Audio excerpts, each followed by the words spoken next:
மகர ராசி மற்றும் மகர லக்னத்திற்கு சனீஸ்வர பகவானுடைய ராசிக்கு 3ஆம் இடமான முயற்சி ஸ்தானத்துல பயிற்சி அடைய போகுது. ராகு மற்றும் கேதுவோடைய இறுதி கட்டத்தோடைய நகர்வு என்ன மாதிரியான பலன்களை கொடுக்க போகுது? மகரம் ஆல்ரெடி ரொம்ப பயந்துட்டு இருக்கீங்க. என்னடா நடக்க போகுது? வரவன்லாம் கருத்து சொல்றான். நம்ம அவன் வீட்டுக்கு சாப்பாட்டுக்கு போறோமா, நான் உண்டு என் வேலை உண்டுன்னு இருக்கேன், குறுக்கிறது கொடுங்க அப்படின்னு வாங்கிட்டு இருக்கேன். இருந்தாலுமே அட போங்கடான்னு எவ்வளோ ஒதுக்குனாலுமே என்ன பேசினாலுமே அவன் உனக்கு என்னப்பா பணம் கொட்டி கிடக்குது அப்படிங்கிற மாதிரி பேசுறது. என்னால் முடிஞ்ச உதவிகள் வாழ்க்கையில் எல்லாருக்கும் நான் செய்கிறேங்க. இருந்தாலும் எனக்கு கடைசியில் என்ன வருதுங்க? ஏமாற்றம் தான். என்னை பார்த்திங்கன்னா அப்படி பேசுகிறாங்க. பேசுறதுக்கு ஒரு வார்த்தை ஒரு வரைமுறை இல்லாத அளவுக்கு என்னை பேசுகிறாங்க, காயப்படுத்துகிறாங்க. ஆனால் நான் யாருக்குமே எந்த ஒரு கெடுதலும் பண்ணலை. ஏன் எனக்கு மட்டும் இப்படி நடக்குதுன்னு அனுதினமும் நீங்கள் கடவுள்கிட்ட வேண்டது நிச்சயமாக கடலுக்கு தெரியுது. ஏன்னு கேட்டிங்கன்னா சனீஸ்வர பகவானுடைய வீடு மகர ராசியை பொறுத்தவரை உழைப்புக்கு ஒரு வஞ்சனையும் இருக்காது.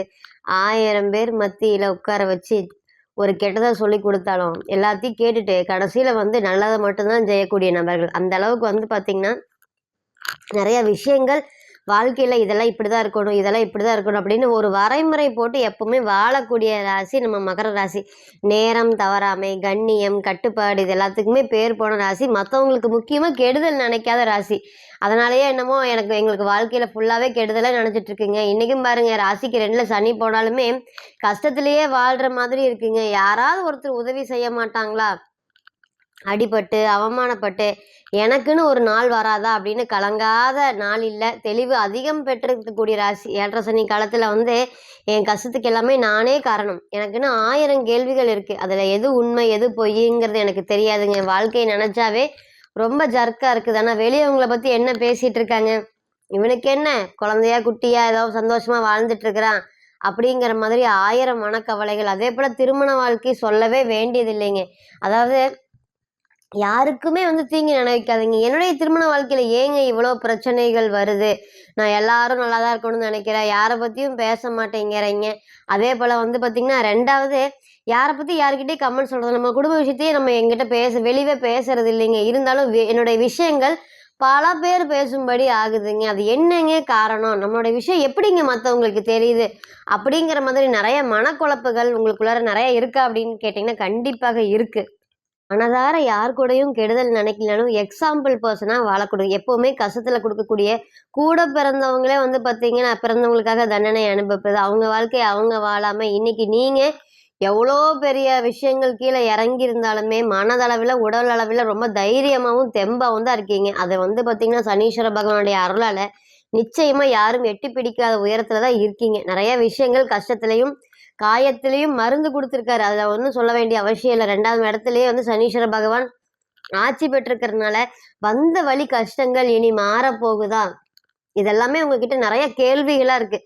நிறைய விஷயத்தில் பார்த்தீங்கன்னா சண்டை சச்சரவுகள், எப்படி வாழ போகிறோம், எப்படி வாழ்ந்து நம்ம இன்னைக்கு இப்படி இருக்கிறோம் அப்படிங்கிற நினப்பு ஒரு நாளும் தூங்கும்போது உங்களுக்கு இருக்கா அப்படின்னு கேட்டிங்கன்னா நிச்சயமாக இருக்குது. எட்டி பிடிக்காத உயரம் இல்லை.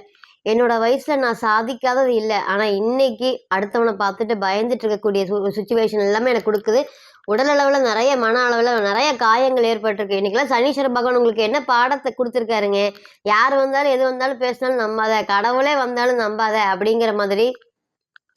கடவுள் உனக்கு வரம் கொடுக்குறேன்னு கூப்பிட்டு கேட்டாலுமே இல்லை, நான் கடவுள் தானே இல்லைன்னு ஃபர்ஸ்ட் சோதிக்கிறேன், அப்புறம் முடிவு பண்ணிக்கிறேன் அப்படிங்கிற ஒரு எண்ணத்தை பெரிய அளவில் ஏற்படுத்தி கொடுப்பாரு. நிறைய விஷயங்கள் பார்த்திங்கன்னா மன வலி, மன வேதனைகள், அடிபட்டு அவமானப்பட்டு இதுக்கு மேலே ஒரு எண்டு இல்லையா அப்படிங்கிற ஒரு சூழ்நிலைகளை கடந்திருக்கீங்களா அப்படின்னு கேட்டிங்கன்னா கண்டிப்பாக கடந்திருக்கீங்க. இனி வரக்கூடிய காலங்கள் இந்த சனீஸ்வர பகவான் ஒரு ஏறு முகமாக ராசிக்கு 3ஆம் இடமான முயற்சி ஸ்தானத்தில் பயிற்சி அடையக்கூடிய பலன்கள் என்ன மாதிரியான பலன்களை கொடுக்க போறாரு? கஷ்டத்திலேயே வாழ்ந்திருக்கக்கூடிய எங்களுக்கு இனி வரக்கூடிய காலத்துல ஒரு உயர்வான சூழ்நிலையை ஏறி கொண்டு போவாரா? அவருடைய மாற்றம் ஒன்றே தான் மாறாததுன்னு சொல்லியிருக்கோம். நாங்கள் நிறையா பார்த்துருக்கோம். ஏன்னா சனீஸ்வர பகவானை பற்றி நிச்சயமாக தெரியும். நவகிரகத்தில் இருக்கக்கூடிய ஈஸ்வரன் பட்டம் பெற்றவர். எந்த கிரகத்துக்குமே ஈஸ்வரன். அப்பேற்பட்ட குரு பகவானுக்கே ஈஸ்வரன் பட்டம் இருக்கா அப்படின்னு கேட்டிங்கன்னா இல்லை. அப்போ தனித்த ஸ்பெஷல். அப்போ உங்களுடைய ராசியாதிபதியாக வர்றதுனால நிச்சயமாக உங்களுக்கு ஒரு உயர்வான பாதையை காமிப்பாரா அப்படின்னு கேட்டிங்கன்னா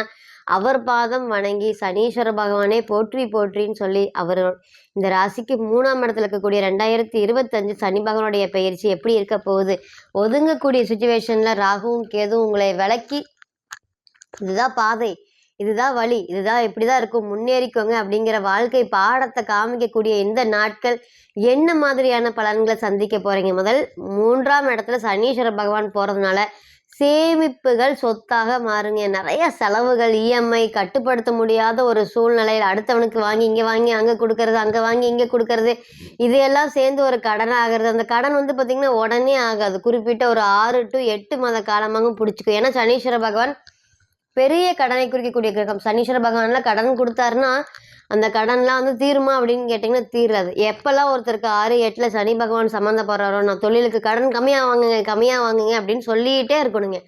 அப்போ தான் வந்து பார்த்திங்கன்னா இந்த கடனுடைய வளர்ச்சி நம்மளை சீக்கிரம் வீழ்ச்சிக்கு கொண்டு போகும். அதனால் சனீஸ்வர பகவான்லாம் கடன் கொடுத்தாருன்னா 2-3 வருஷத்துக்கு ஒரே ராசியில் இருக்கக்கூடிய கிரகங்கள், குறைஞ்சது 2.5 வருஷம் இருப்பார். அப்போ நிச்சயமாக அந்த கடன் அடைக்கிறதுக்கு நம்ம போராடணுமான்னு கேட்டிங்கன்னா கண்டிப்பாக போராடணும். மற்றவங்க போடுற எஃபர்ட்ஸை விட 100 மடங்கு போடுற மாதிரி ஒரு சுச்சுவேஷனை கொடுப்பாரு.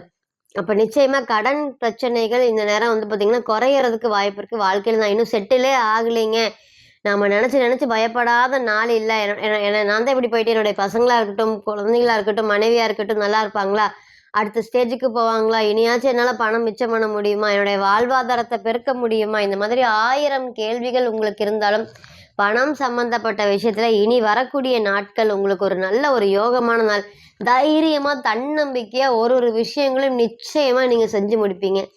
என்னதான் வந்து பாத்தீங்கன்னா சனீஸ்வர பகவான் 2ஆம் இடத்துல இருந்தாலும் வக்ரமாயி, அதே போல 2ஆம் அதிபதி 2ல் இருக்கிறது ஒரு யோகம் தான். அதுக்கேற்ப மற்ற கிரகங்களும் சப்போர்ட் பண்ணுச்சா அப்படின்னு கேட்டிங்கன்னா கண்டிப்பாக சப்போர்ட் பண்ணல.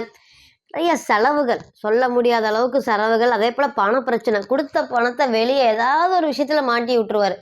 நல்லா பேசிகிட்டு இருந்தாங்க, நல்லா பழகிட்டு இருந்தாங்க, பல வருடமாக எங்களுக்குள்ள வரவு செலவு இருக்குது, ஆனால் திடீர்னு என்னோட பணத்தை அவங்க வச்சுக்கிட்டாங்க, வச்சது கூட பரவாயில்லைங்க, வெளியே எல்லாத்துக்கிட்டேயும் போய் நான் இவ்வளோக்கு வட்டி கொடுக்குறேன், அவ்வளோக்கு வட்டி கொடுத்துருக்கேன் அப்படின்னு தவறாக சொல்கிறது, 2-3 எதிரிகள் சேர்ந்து ஒருத்தரை மிரட்டுறது, அல்லது பணத்தை திருப்பி கொடுக்க முடியாது அப்படின்னு சொல்கிறது, உங்கள் முன்னாடியே ரொம்ப தெனாவெட்டா கெத்தாக இருப்பாங்க. நீங்கள் அந்த வாசலில் இருப்பீங்க, நீங்கள் சாப்பிட முடியாத, அதாவது நீங்கள் நினச்சா அந்த ஹோட்டலில் போய் சாப்பிட்லாம், ஆனால் நீங்கள் சாப்பிடாம ரொம்ப சிக்கனமாக இருப்பீங்க. ஆனால் அவங்க உங்ககிட்ட கடை வாங்கின அவங்க அந்த ஹோட்டலில் வந்து சாப்பிட்டுட்டு ஜாலியாக இருந்துக்கிட்டு, அந்த மாதிரி ஒரு சூழ்நிலையை சனீஸ்வர பகவான் உங்களை கடுப்பேற்றுறதுக்காகவே ஏற்படுத்தி கொடுத்துருக்காரு. இந்த கடந்த 2 வருட காலமாகவே எதிராளிகள் எல்லாத்தையும் நல்லா வாழ வச்சு உங்களுக்கு கஷ்டத்தை கொடுத்துருக்காரா அப்படின்னு கேட்டிங்கன்னா கஷ்டத்தை கொடுத்துருக்காரு. இனி வரக்கூடிய காலங்கள் இதெல்லாமே வாய்ப்புகள் வந்து உங்களுக்கு பெரிய அளவில் தட்டப்போகுது. அதே போல் வாய்ப்புகள் நோக்கி நீங்கள் போய் வாழ்க்கையில் முன்னேறிடுவீங்களா அப்படின்னு கேட்டிங்கன்னா நிச்சயமாக ஏறிடுவீங்க. பணம் சம்மந்தப்பட்ட விஷயத்தில் இருக்கக்கூடிய எதிராளியோட தொந்தரவெல்லாம் குறைஞ்சி, இந்தாப்பா உன் பணம் வாங்கினதுக்கு அப்புறம் தான் எனக்கு பிரச்சனை, நீயாச்சும் உன் பணமாச்சு எனக்கு வேண்டாம், எனக்கு வேற ஒரு இடத்துலேருந்து பணம் கிடச்சிச்சு, உன்னுடைய பணம் எனக்கு தேவையில்லை அப்படின்னுங்கிற பேசிட்டு பணத்தை கொண்டு வந்து கொடுத்துட்டு போயிடுவாங்களான்னு கேட்டிங்கன்னா இனி வரக்கூடிய காலங்கள் பணம் சம்மந்தப்பட்ட விஷயங்களும் சரி, யாரையுமே ஏமாத்தலைங்க, ஏங்க எனக்கு மட்டும் எதுவும் நடக்கலைன்னு நீங்கள் நிச்சயமாக இது கேட்க புலம்புறது எனக்கு நிச்சயமாக கேட்குது. இனி வரக்கூடிய காலங்கள் நீங்கள் எல்லாருமே சனி பகவானுக்கு செல்ல பிள்ளைகள், அது மட்டும் மறந்துடாதீங்க. யார் குரு பகவானே நம்ம நல்லவர்னு சொன்னாலும் உங்கள் ராசிக்கு குரு பகவான் பெரிய சப்போர்ட் பண்ணுவாரான்னு கேட்டிங்கன்னா பண்ண மாட்டார்.